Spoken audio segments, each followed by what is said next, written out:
Dear students, let us now go through this module on selection process. Selection process for an employees at an organization. Once the list of applicants is prepared, the next step for the human resource department of any organization is to implement a predetermined selection process in order to select the best candidate to the existing vacant positions in the organization. The aim of this process is to finally end up with candidates best suited for the vacant jobs. The organization must be able to distinguish the applicants who are most likely to perform well and possess the capacity of multi-skilling. Selecting the most suitable candidate for a job is never an easy task for an organization, but it becomes all the more difficult when the organization has to screen candidates to fill vacancies that are critical to the organization. It may be established that the selection is a systematic process of identifying suitable candidates for the jobs available in the organization from the available applicant pool.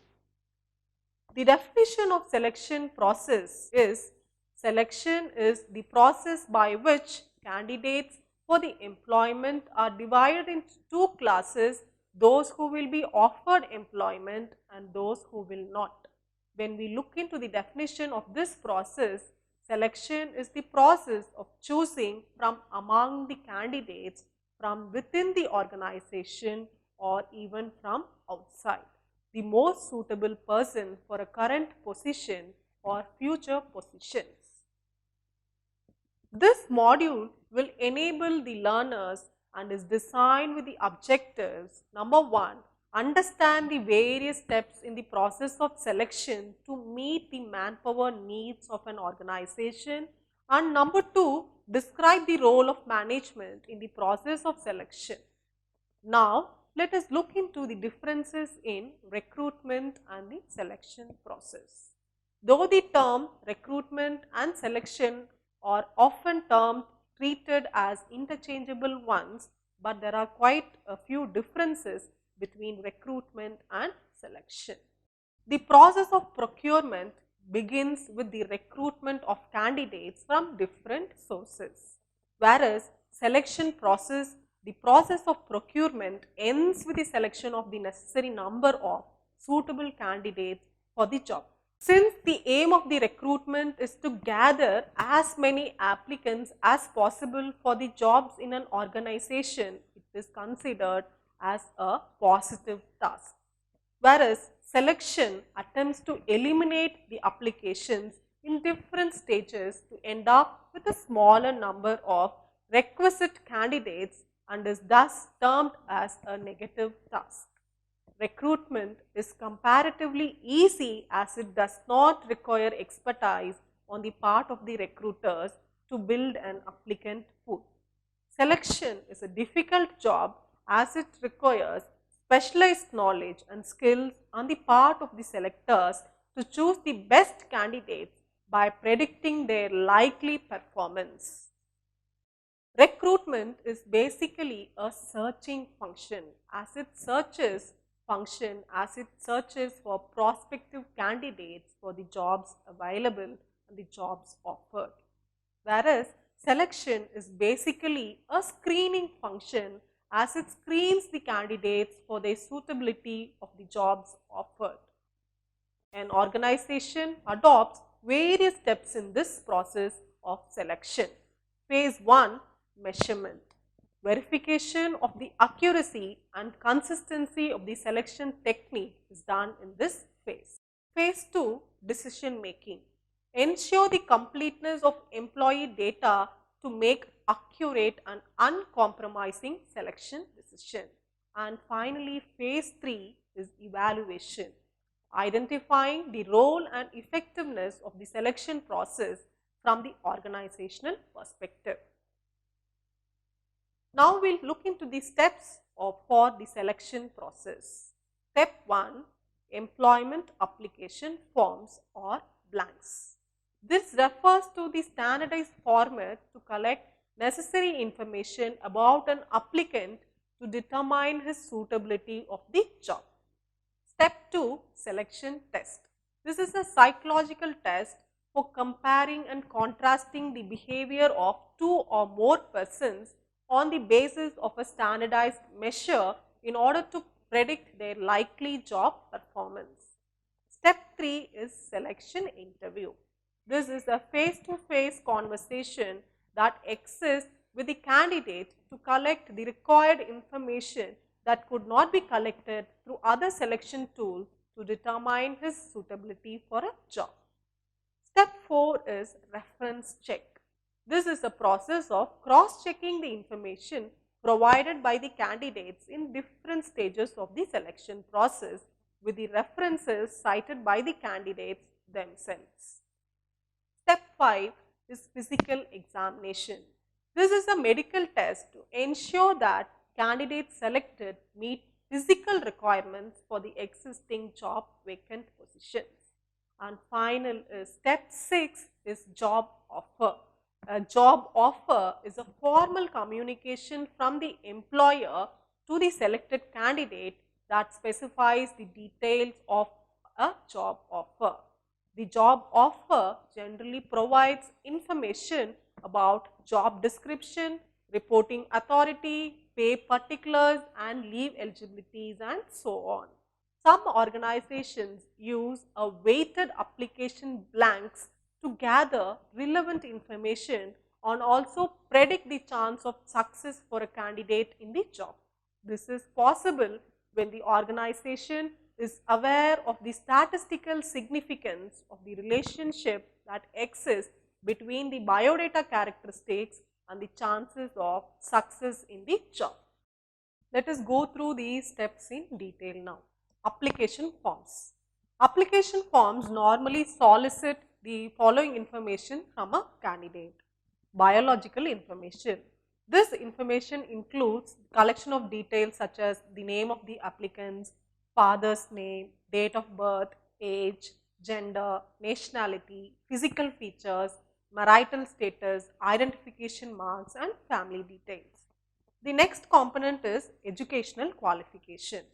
This will include the courses completed, years of passing, subjects studied and percentages of marks secured, division of rank if obtained, name of the educational institution and scholarships if any awarded.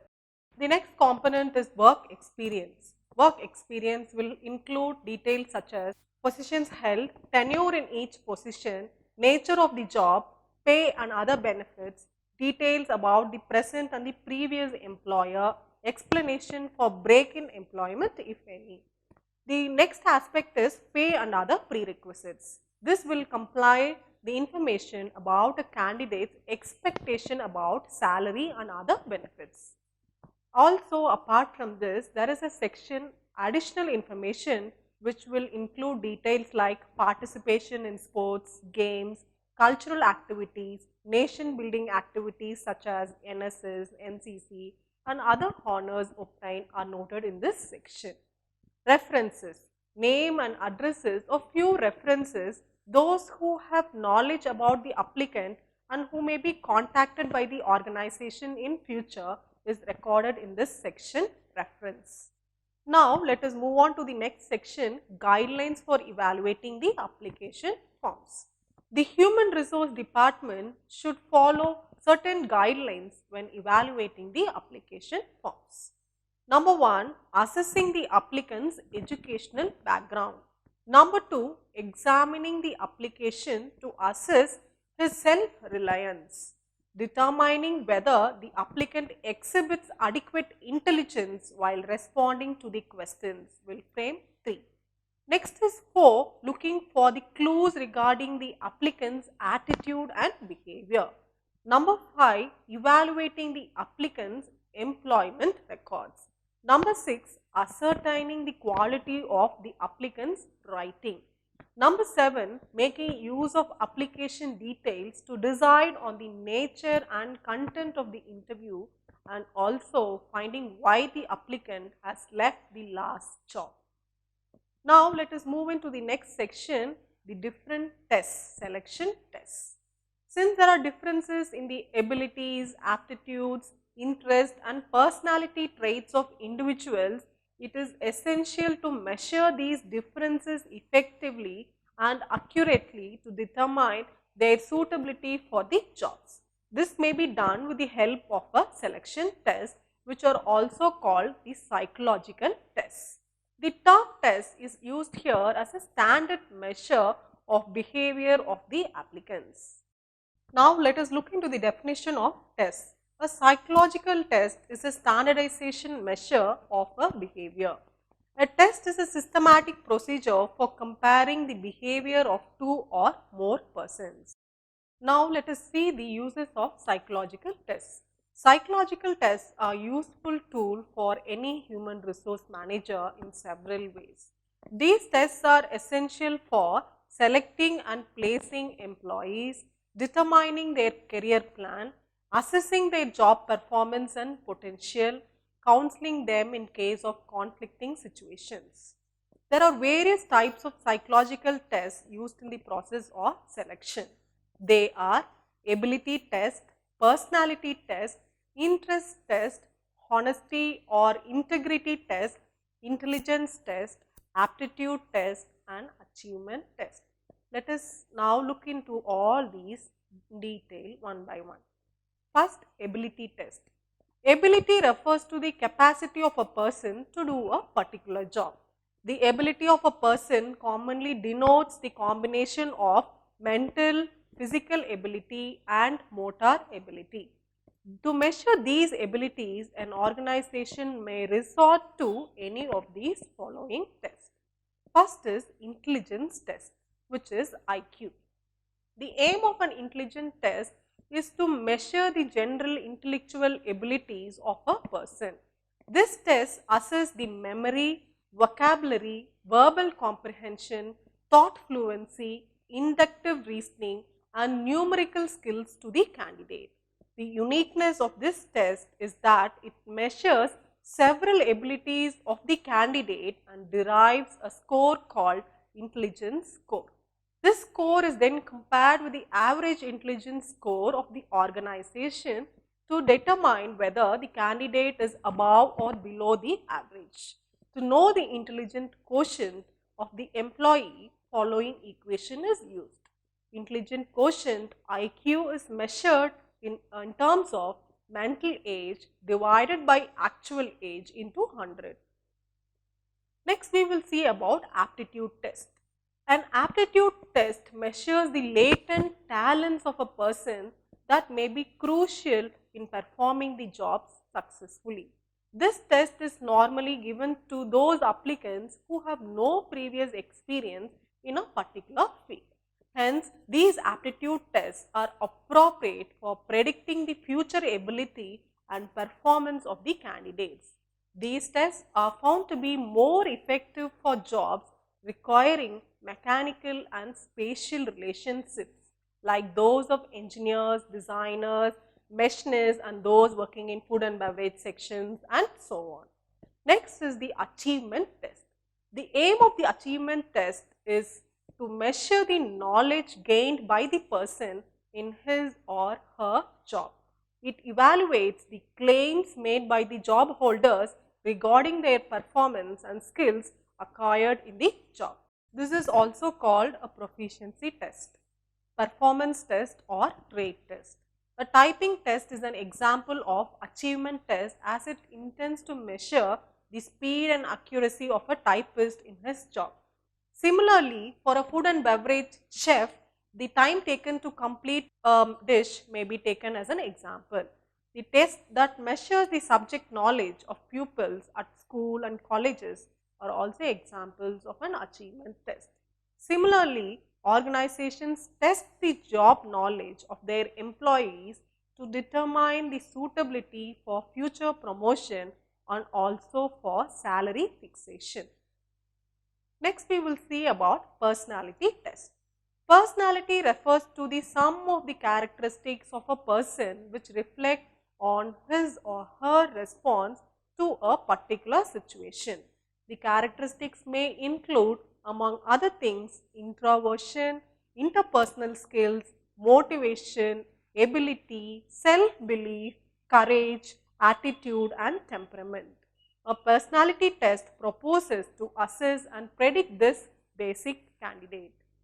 Projective tests are ideal for evaluating the intangible characteristics that make up the personality. Though the psychologists measure the response or the reaction of the candidate, for example, to a confusing stimuli in the form of a distorted picture, incomplete information, or even a simple ink dot.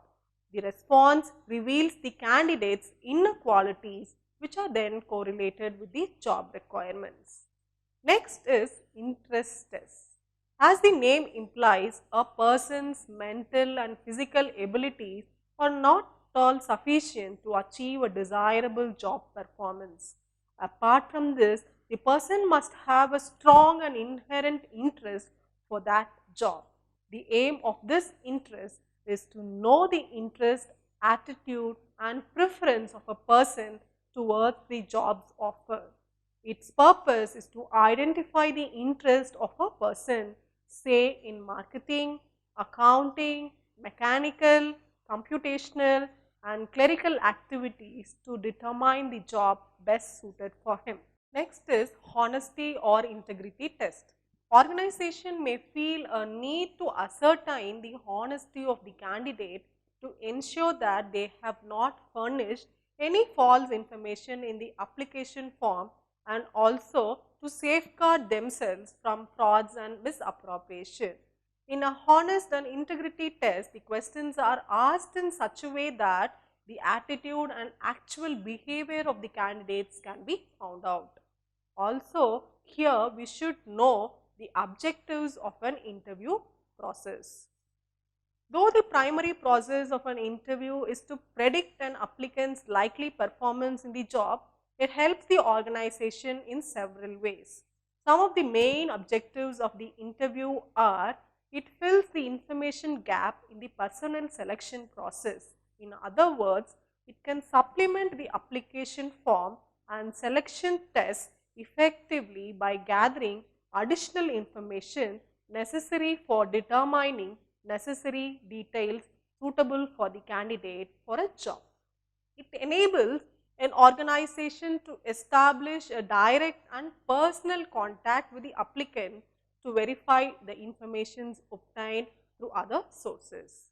And also it facilitates a two-way communication process wherein the organization can mutually exchange information with the candidate to reach a better understanding and endure good relationship in this process. It provides a platform for the organization to create a goodwill in the labor market by offering good hospitality, courtesy and personal care to the applicants. Now let us move on to see the next step, the interview process. Interviews have the capacity to serve different purpose of different persons. For instance, they are useful not only for selecting an employee but for also knowing the reason for an employee leaving the previous organization. The common forms of selection interview are structured interview and unstructured interviews. Structured interviews are also called as directive or patterned interview. This is a popular form of interview technique. In this method, the interviewer predetermines the questions to be asked to the interviewee. He merely follows the same template, the same order to ask every interviewer a series of questions with little or sometimes even no deviation. This method ensures uniformity in the interview process and facilitates easy comparisons among the candidates. It also enjoys better reliability and validity. Next one of the interview type is the unstructured interview. This method is also known as a non-directive or free interview. In this, the type of interview, the interviewer does not pre-plan any questions to be asked. In fact, he decides on the question as the interview proceeds with the employee. The purpose of this method is to allow a free discussion on any topic as it emerges. Interviewers generally avoid asking the same or similar questions. Qualities like analytical skills, presence of mind, and motivation are tested in this unstructured interview. The next type of interview is in-depth interview. As the name implies, in-depth, the purpose of this interview is to discuss the information concerning the candidates very much in detail. The intention of this exhaustive interview is to ensure that no information vital to decision making is missed out.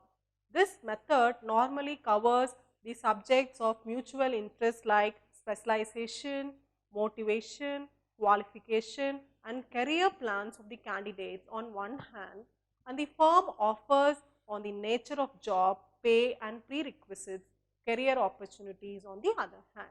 The method is more appropriate for executive cadre. This is in-depth interview. And next we will see about stress interview. The purpose of this stress interview is to put a candidate in an uncomfortable situation to see his or her ability to handle stress at practical experience. The intention of the interviewer here is to identify the area of weakness of the applicant very much in advance and repeatedly questioning him about it. This may annoy or frighten the applicant, forcing him or her to lose his patience. The other ways of creating stressful situations are asking rude questions, criticizing the interviewee for his or her answers unreasonably, disturbing the candidates with frequent interruptions, and asking the applicant impolitely and repeatedly to pick up the object placed on the floor. However, the success of a stress interview depends upon the skillful handling of the situation by the experienced interviewers. Next interview type is panel interview. In this method, the applicant is interviewed by more than one interviewer, that is with a panel. A panel of two or more interviewers is formed to interview the candidate. The interviewers are generally drawn from various unrelated fields of the interview.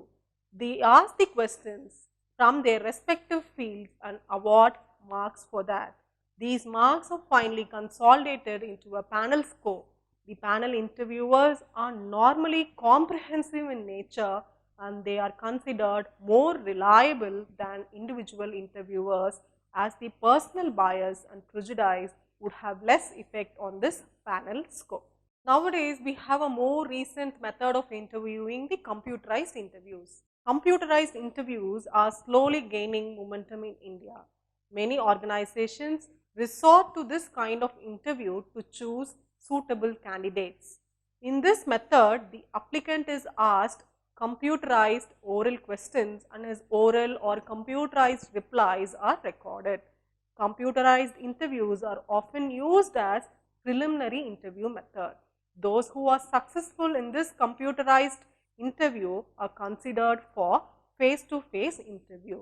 This kind of interview can spare the human resource department and other line managers from interviewing too many candidates at a time and for a job vacant position, thereby saving the precious time. Next section of this module is strategies for handling an effective interview process. A successful interview requires meticulous planning on the part of the interviewer. The following steps can enhance the effectiveness of the interview process. Becoming familiar with the information available.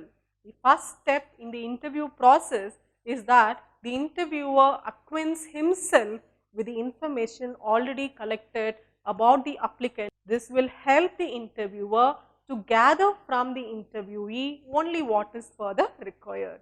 The interview will also be more productive as duplication of work is avoided. Next strategy would be getting ready with an interview plan.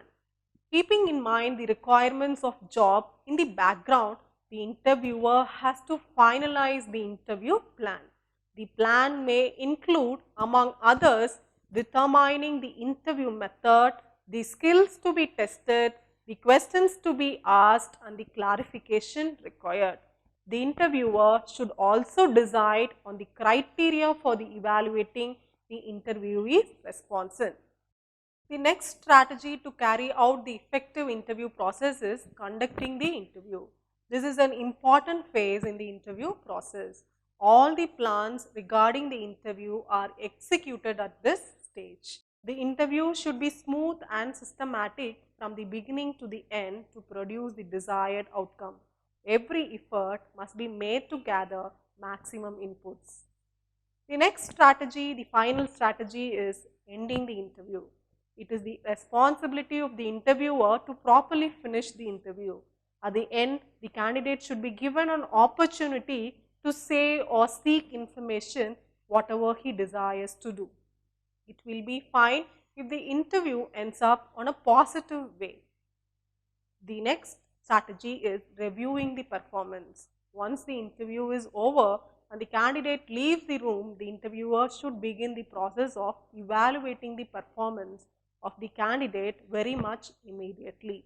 This will help the interviewer to recall and record his impression on the performance of the interview clearly and award the marks or grades very much objectively. After the interview is done for all the candidates, the interviewer should rank the candidates on the basis of their overall performance. There are also some weaknesses of this interview process. Although interviews are used extensively as a selection tool, there has been a debate going on about the usefulness of this tool, interview tool, as the effective predictor of the applicant's job performance. This is because the selection interviews suffer from the following limitations. Lack of objectivity. In interviews, there is always a scope of personal bias and prejudice, and this may affect the objectivity of the whole exercise of the management. The interviewer may tend to overemphasize the facts and characteristics with which he or she is familiar. He may also inadvertently favor those candidates who are similar to him in personality traits, qualities, gender, educational and social background. Also, next we will have to know a term, halo effect. This problem arises when the interviewer attempts to judge the personality of the interviewee on the basis of a single or few dominant characteristics. For instance, an interviewee's age, qualification, experience and striking physical features may individually or collectively create a halo effect. The interviewer should be swayed away by a few traits and should assess the candidate in this entirely. Next is inadequacy of time. Another criticism of the interview process is the lack of adequate time for the candidate to evaluate the interviewee. It is definitely difficult to assess the skills and traits of all the candidates accurately within such a very short duration. This may in turn affect the efficiency of the process of interview. The next step in the selection process after the interview is reference check. This is a process of cross-checking the information provided by the candidates in different stages of the selection process with the references cited by the candidates themselves. The step 5 of the selection process after the reference check is physical examination. This is a medical test to ensure that the candidates selected meet the physical requirement for the existing vacant position. A job offer is a formal communication from the employer to the selected candidate with the specified details of the job offer. The job offer generally contains information about job description, reporting authority, pay particulars, leave eligibilities and so on. As a conclude to this module selection process, it is the prime and important phase in the process of manpower planning for an organization either small or large. And also, as selection process is considered a negative task, careful selection of tools for screening the candidate to the existing job vacancy in the selection process is a vital role of the human resource team in the organization. Selection of manpower is the first and valuable resource to the management and the organization. Hope you all learned this process of selection of manpower in this module and found the information useful. Thank you.